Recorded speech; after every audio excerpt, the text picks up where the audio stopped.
to my friend, man of the hour, Jeff Lobb.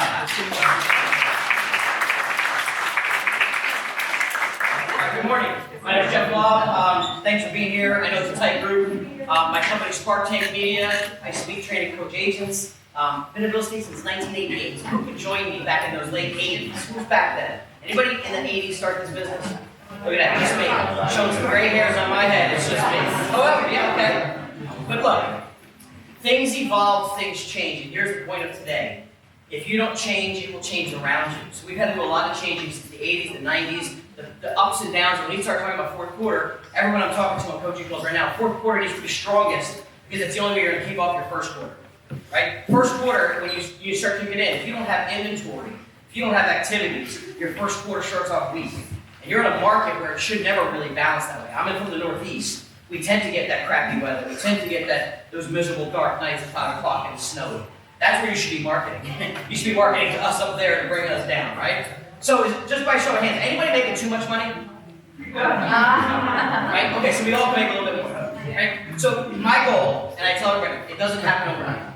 Some of the people that we've doubled their production and tripled their production, it doesn't just happen like a magic pill. There's not an app or a tech or anything that changes that. It's the discipline and understanding where you spend your time. The number one thing we have is time that's fair. Everyone has the same amount. Everyone has the same amount. It's what you do with it and who you spend it with that matter. Understand that really clear. The top producers doing 50 million or 5 million have the same 8, 10, 12 hours a day to do the work. Right? So I'm going to share a few strategies today. Some of them very basic, but very important. Some of them a little more experienced. Some of them I want you to see because whether you're doing it or not, somebody in your market will be or is doing it too, to compete with them. So we have to understand both sides, right?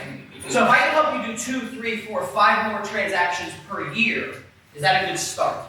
Yes. All right, so the question is what do you need to do 3, 4, 5 more transactions a year? So the things we want to start to kick off is, let's talk about your customers. First thing you got to know is where are they, right? The number one thing is if you could just have all your customers from a geographic area, you get to know all of them. Now in a perfect world, if you got to know all of them and they got to like and trust you, your real estate business would change. And that sounds really easy, but it's not, right? So if you look, especially when you get into Miami, it's called buildings. Like if you just knew everybody and they got to know you, your business changes, doesn't it?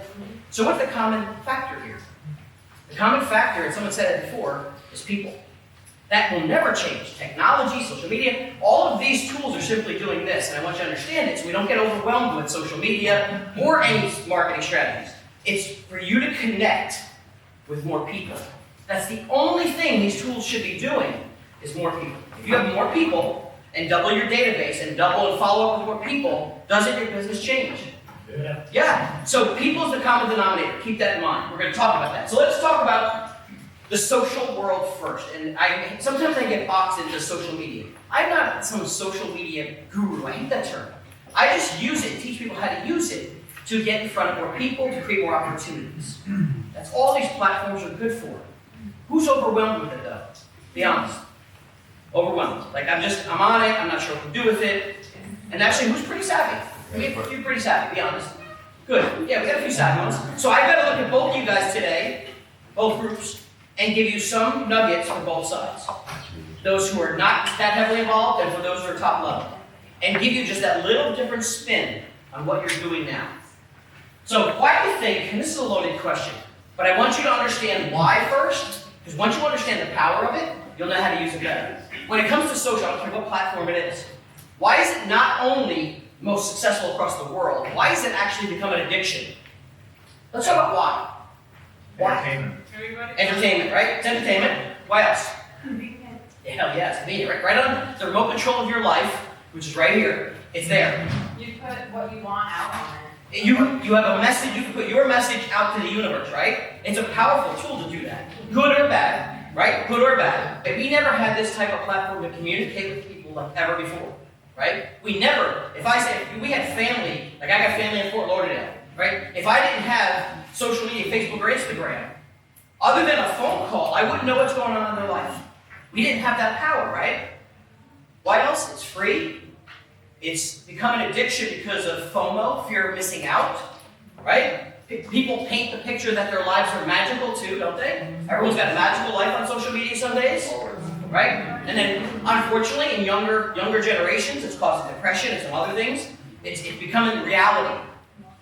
So here's why I want you to understand the why. It's powerful, in my opinion, because it's a play on emotion. It's a play on emotion. It's an emotional product. Now think about this for a second. When you have an emotional product and you tie it to real estate, isn't real estate an emotional product? Yeah, very emotional. And if you've been in real estate and have bought your own home, I've done, say 5 years ago, I bought a home for my family. We moved up to a larger home. And all of the real estate experience I had, thought I had, went out the window because I became an emotional mess purchasing for my kids and where they're going to live and their lifestyle. And I even made mistakes when you think you know. So it becomes an emotion. Now, when you guys make a post on social media, for those who do, 3 to 5 minutes later, what are you all doing? You're checking. Everyone, I've asked thousands of people across the country the same question. You're checking to see if someone liked it or commented. Is that an emotional response? Yes. Hell yeah, it is. Right, so you did. Now, 3 to 5 minutes later, you go back. 10 minutes later, you go back. There's not a like or a comment. How you feeling? Some of you are like, is Facebook down? Then you hit that refresh button, right? You're like, oh, refresh. Maybe my phone, Wi-Fi connected, right? You refresh. Because 10 minutes later, if there's no comments or likes, you feel differently. What's that? Yeah. Right? You do. You feel different. But then the other thing happens where if you made a post and you get that engagement, and you get people liking and commenting, does that change how you think about it? Is there an emotional change? Yeah. So I want you to think about everything you post and why you post. Does it have an emotional connection to your audience? And that doesn't mean like, hey, I just got a new listing. Not that that's bad. Does that give me an emotional connection? No. Not so much. And I'm not saying you should post about real estate or your business, but the people that are going to like you and trust you need to know more about you, the person. Does anybody like cute little puppies? Yes. Okay, I happen to get 2 little ones. Okay, I have 2 little cute ones. You saw a picture of them. But me and like the cute little puppies who are on a Saturday hanging out would get more engagement and people commenting than a picture of my new listing.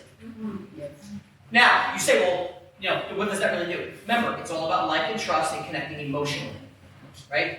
Things with children, things you do on the weekends. You're out boating. People want to see you have a life in order to like and trust you. So that's what the premise becomes. But there's also an extreme to that. And some of you know what that looks like, right? It's that, when are you going to stop? When do you put the phone down? When do you close the laptop? And some of you know that feeling. And usually it's right around 11 or 12 o'clock at night. Right? How many guilty? Guilty. I am. Okay, so it also could be a time suck. The cool thing about social media, and it wasn't built for this, is we like to talk for a living, yet people on social media are posting things all about their life events. When do you think real estate transactions happen? Life events, right? You think about that. And we've all gone through these stages of life, and I don't care what stage it is. So like right now, my age group of friends that I grew up with, all of their kids are going off to college. And they're still in that 4-bed, 2.5-bath colonial, or in that really expensive place where they fit all the kids. They don't need that anymore. Guess what they're doing? They're selling that up there, but guess what they also want now for retirement? A place right down here by you. Right? What's that? Yes, well, that's reality. But guess what? They talk about that online. That's what they're showing you. Those are the triggers. Not that you should be stalking them for leads, but you should be paying attention and listening, because those are the people you should at least creating relationships with. When I'm saying my last kid's out the door, there he goes off to college, and I'm in this big old house, I'm getting ready for retirement, or I'm getting ready for a different phase of my life. That's a sign. That's real estate. That's like leads undercover, if you want to look at it that way, right? First thing you got to look at is how do we use these tools? So let's go over a couple tips. There's different Facebook pages, and then there's groups. I'm going to give you some scenarios. You probably all belong to and have access to all of them, but maybe not the way I'm going to talk about it. So, let me share with you groups, and I don't expect you to read all that. I'm going to tell you the strategy. Most of you belong to some kind of a group. There are lots of groups, right? Problem is when you get overwhelmed with it. But I want you to look at these groups as something very local that has access to the people in the area you want to sell homes in. An example. I live in Freedon, New Jersey. It's a small rural town, nothing like the density of people here. It would be better here. There's more people. You saw, if I had a door knock in my area, it would take me days to just get 100 homes, right? Just because it's that far. That doesn't mean anything. I found groups in my hometown, that small hometown, titled, one of them being called Inside Freedom. There's 800 people that belong to that group that live in the town and area that I would sell homes in. 800. How long would it take me to talk to 800 people who have access to them? Ever. They're all in one group. What are they talking about? Everything going on in that town, from schools to the highways to the roads to the kids to the parks to I lost power to I lost my dog. And you might say that's not real estate related. That's people related though. They're all talking. Now you don't go in there to solicit. You go in there and help them and add value to them and build. There's probably 100 people I know in that group that I know, but I haven't met in person yet. That's great and valuable. And what's the cost of this strategy? It's free, right? But you gotta find them. You gotta search based on the town, the area. I didn't know it existed, so I figured inside Freedom, what a fluke. It's one area because we're a small town. So I kept searching, and I found another one called Happenings in Newton, Stillwater, Freedom, and Hampton, the 4 towns that surround me. Still talking about the local stuff. Another one, 600 people. Then I found one that's the Sussex County Business Community, the business group. Kind of like our B&I mentality, but they have their own group online. They don't meet in person. They're online, helping and supporting each other. Could you help and support local businesses in your area? Because you know what they're asking? They're all looking for help, just like we look for help. Hey, I'm looking for a better place to print color postcards for my marketing. Anybody have any suggestions? Hey, yeah, I'm in real estate. I use this company to do postcards. Let me share. So people always say to me, Jeff, how do you sprinkle in that you're in real estate without getting in trouble? Easy.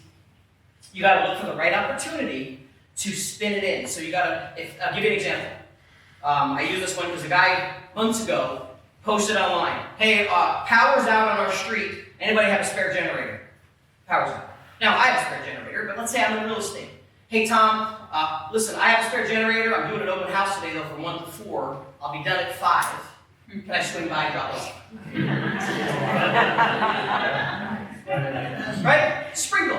Right? Or someone's looking for, there's always people looking for recommendations. Hey, I'm looking for a new contractor for a deck. I'm looking for a new electrician. Hey, you know what? We sell a lot of real estate. We have a whole list of vendors we give to our clients. I'll be happy to share that with you guys. Share. Right? It's sharing, not pitching. And then it's connecting with people. Right? These are free ideas that are there, but we just look at groups as groups and we straggle through them. And if you don't have one that's specific to your area, create it. Invite people to it. It's a channel to help, and then you build that rapport. Right? Social media is simply today's marketing. That's all it is. It's today's internet. So in 5 years, it's going to keep changing. So we have to just be in it and on it and paying attention to it. And remember, I tell you this so you, now a little fear factor, but you need to hear a little bit. You don't have to be on any of this. But if you're not there, someone else is going to be building relationships with your clients. Truth? Right? A little different spin now. I'm going to take you to here. I'm going to take you to lists. Let me tell you what a list is. How many of you have at least 10, 20, 30, 40 clients that you've done some business with or that you know of that are on Facebook? Right? You know somebody, even if it's 10, it could be 100. We know them, they're there. But here's what happens. This algorithm thing, if I have 20, 30, 40 people making posts, the algorithm doesn't allow me to really see them because I'm seeing everyone else's stuff through random formulas. But here's what happens. When people make a post on social media, their belief and their perception is that you saw it. Right? Here's a terrible example, but I have to tell it to you because I made the mistake too. I run into an old client from years ago, and I transitioned my career years ago from owning brokerages and doing a whole bunch of stuff to what I do now. But I ran into an old client. Her name was Mary. I'm like, oh, Mary, how's it going? How's John doing? Whatever. Because I haven't seen him in a while. She said, oh my God, you didn't know John passed away about 10 months ago. Like, do you know how I felt? Yeah. Now, I should have known that. It was on, it was about the post she posted and so many people giving condolences on her page. But I didn't see it because it's in the algorithm and I don't see her posts. Shame on me, because I wasn't listening. So what I could do is I could take those clients and you take them to, on the left-hand side of your Facebook, there's a place called Friends Lists. Lists. And you put the people you want in that list, and it'll create a list called My Past Clients, My Friends and Family. And you put people that you want to pay attention to in that list. Now, it'll only show you their posts like in the last 24 to 48 hours. But to me, if I'm going to spend 10 minutes on social media, if I put 40 people on that list that are past clients, I just go to that list, I see their posts only, it filters it for me, and now I can pay attention to them. You could also make a post to your list, right? So lists help filter. And when Facebook said they were removing it, I was pretty teed off because it's a ridiculously valuable tool to filter people. They just simply took it off the mobile device for whatever reason.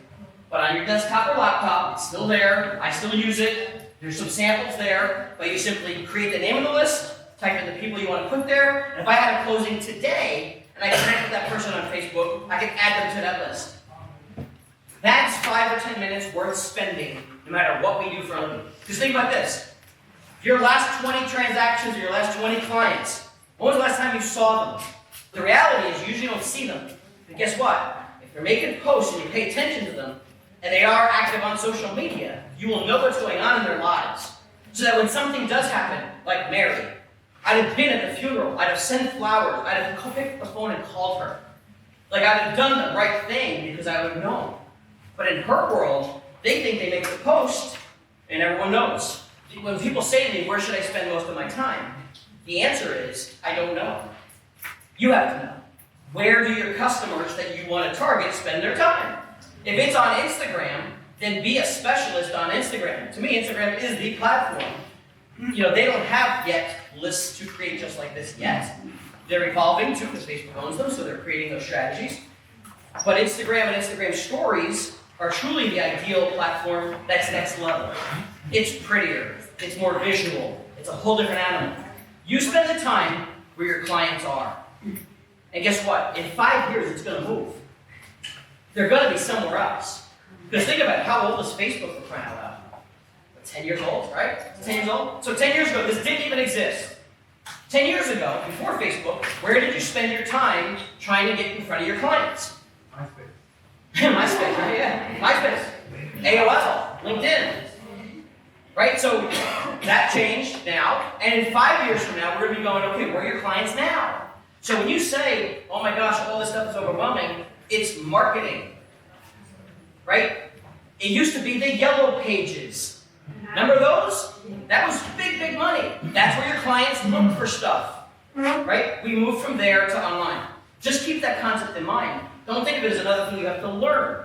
It's where you're going to market yourself, and if you don't, someone else will.